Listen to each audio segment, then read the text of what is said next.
17번 시작해 보도록 하겠습니다. 오늘은 2차 방정식 단원의 마지막 개념을 배우는 날이에요. 마지막을 배우는데 우리가 지금 중1, 중2 동안 방정식, 부등식 이런 걸 배우면서 그걸 배울 때마다 마지막에 배웠던 게 항상 있었어요. 항상 마지막에 배우는 건 똑같았는데 혹시 뭔지 기억이 나나요? 네, 마지막에 배울 건 여러분들이 너무나 좋아하는 2차 방정식을 활용하는 문제에 해당해요. 그래서 활용, 실생활 문제를 우리가 풀어보게 될 겁니다. 활용, 근데 싫긴 하지만 1학년 때도 배우고 2학년 때도 배웠기 때문에 이런 활용 문제를 푸는 순서를 여러분들이 기억하고 있을 거예요. 잠깐 복습할 겸 써보자면 우리 활용 문제 풀 때 1단계 가장 먼저 뭐 있죠? 미지수를 먼저 정하셔야 돼요. 그 다음에 2단계는 뭐죠? 미지수를 정했으니까 활용 문제로 나와 있는 걸 식으로 바꿔서 세워주셔야 되고요. 식 세웠으니까 뭐 해야 돼요? 그쵸? 풀어주셔야 되죠. 풀기를 해주시고 그 다음에 마지막 단계는 활용에 맞춘 답으로 바꿔주시고 확인하는 과정을 했어야 해요. 그래서 이 4단계를 거쳤어야 되는데 중1, 중2 때도 우리가 똑같이 했어요. 그리고 사실 중3 때도 똑같이 하게 될 겁니다. 그러면은 우리 이 문제를 탐구해 봅시다를 보면서 한번 어떻게 푸는지 보도록 할게요. 지금 고대 그리스 수학자 디오판토스의 산학이라는 책에 이런 문제가 실려 있대요. 한번 보면은 두 자연수의 차는 3이고 두 수의 제곱의 합은 149다 라고 되어 있어요. 그러면 1단계로 미지수를 세워야 돼요. 근데 교과서가 친절하게 1번에서 미지수를 먼저 세워줬어요. 두 자연수 중에 작은 수를 x라고 놓자. 그럼 큰 수를 x를 사용해서 나타내보자 라고 했는데 힌트를 준 게 이게 보통 친구들이 두 자연수라고 했으니까 그럼 하나의 자연수를 x라고 하고 하나의 자연수를 y라고 하자 뭐 이런 식으로 놓는 친구들이 굉장히 많아요. 근데 우리가 2차 방정식 앞에서 풀면서 미지수가 2개 나온 적 있나요?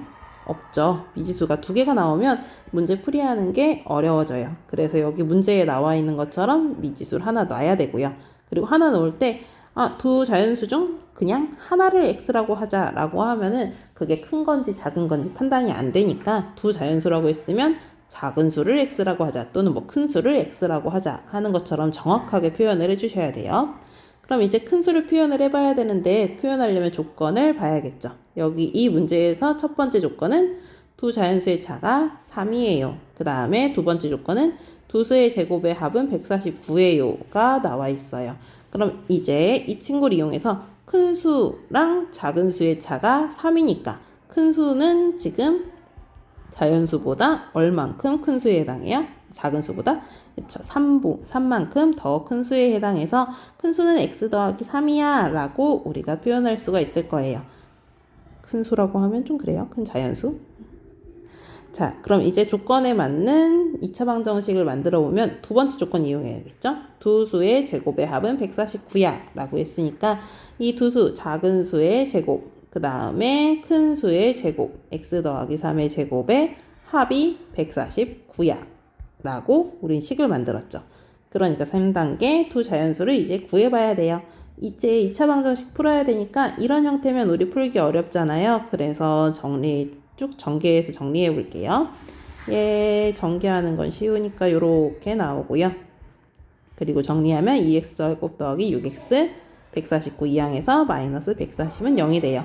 x제곱의 개수가 2인 거 불편하니까 양변에 2씩 나눠주면은 마이너스 70은 0이 되고요. 인수분해 되나요?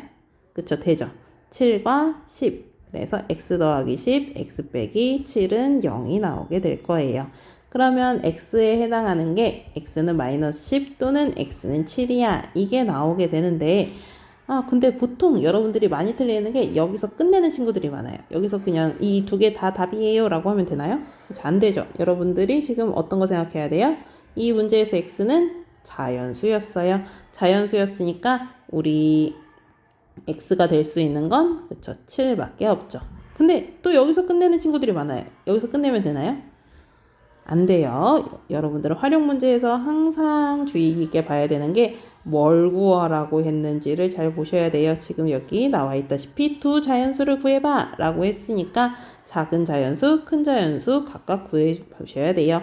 해서 작은 수에 해당하는 건 7, 큰 수에 해당하는 건 x 더하기 3에 해당했으니까 10이야 라고 구해 주셔야 돼요. 그래서 이런 방식으로 풀면 되니까 여기 교과서에 정리되어 있는 걸 보면은 위에 문제를 다시 한번 적은 거예요. 1단계는 미지수를 정화해야 돼. 그래서 두 자연수 중에 작은 수를 x라고 놓은 거고, 엄마야? 미안해요. 잘못 눌러서. 그 다음에 2번은 방정식을 만들어 주셔야 돼요.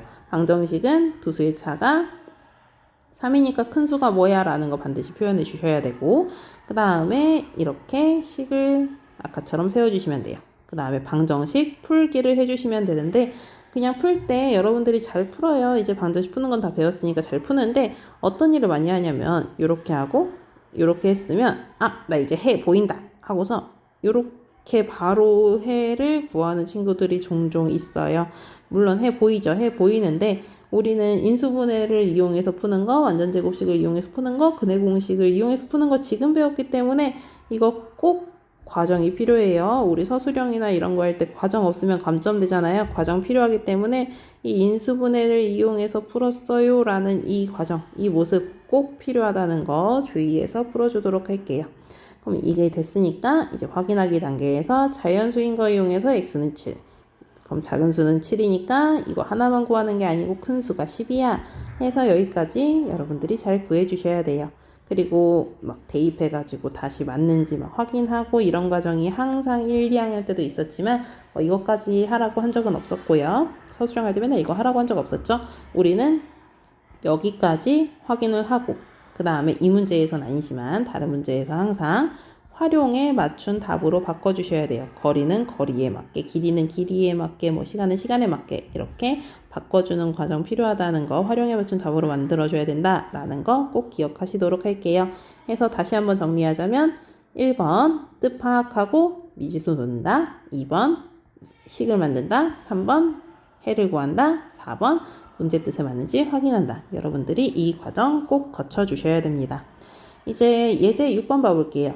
예제 6번은 오른쪽 그림과 같이 가로 길이가 25cm, 세로가 20cm인 직사각형 모양의 종이에서 네 기퉁이를 정사각형 모양으로 잘랐대요. 그래서 뚜껑 없는 상자를 만들려고 했는데 만들었더니 상자의 밑면의 넓이가 150이 됐대요. 잘라낸 종이의 한 변의 길이를 구하세요 라고 되어 있으니까 여러분들이 아까 1, 2, 3, 4단계에 맞춰서 문제를 풀어주셔야 돼요. 그럼 1단계는 미지수를 세워야 되는데 미지수는 구하고자 하는 걸 기준으로 세워주시면 편하죠. 해서 잘라낸 종이의 한 변의 길이를 미지수로 세워주시면 되는데 이걸 x라 하자라고 하는 친구들이 많죠. x라 하자라고 하면은 보통 감점된다고 했었어요. 우리 이런 활용 문제를 풀 때 단위가 있으면 미지수 정할 때도 단위를 써주셔야 돼요. 해서 xcm라 하자 라고 미지수를 놨어요. 그럼 이제 2단계 우리 식을 세워주셔야 되죠. 식을 세워야 되는데 여기서 지금 뭐라고 했냐면 뚜껑 없는 상자를 만들었더니 상자의 밑면의 넓이가 150이 됐어 라고 했으니까 우리 이제 상자의 밑면의 넓이를 이용해 줘야 되니까 상자의 밑면의 가로의 길이 그리고 상자의 밑면의 세로의 길이 를 각각 식으로 써주셔야 돼요. 근데 뭐 이 기호는 원래 쓰면 안 돼요. 다 쓰셔야 돼요. 자, 이제 상자 밑면의 가로의 길이를 보면은 원래 25였는데 이 정사각형 잘라낸 종이의 한 변이 2번 빠졌죠. 그러니까 가로의 길이는 25 빼기 2x 센티미터가 될 거고요. 그 다음에 세로의 길이는 20에서 2x만큼 빠진 거니까 20 빼기 2x 센티미터가 나오게 될 거예요. 그럼 이제 이걸 우리가 식으로 세우면은 가로 곱하기 세로에 해당하는 게 넓이가 돼 하니까 우리가 이제 식이 나오게 될 거예요.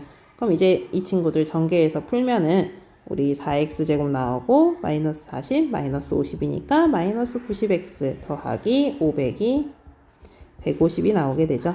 그럼 4x제곱 빼기 90x 넘기면 지금 350은 0.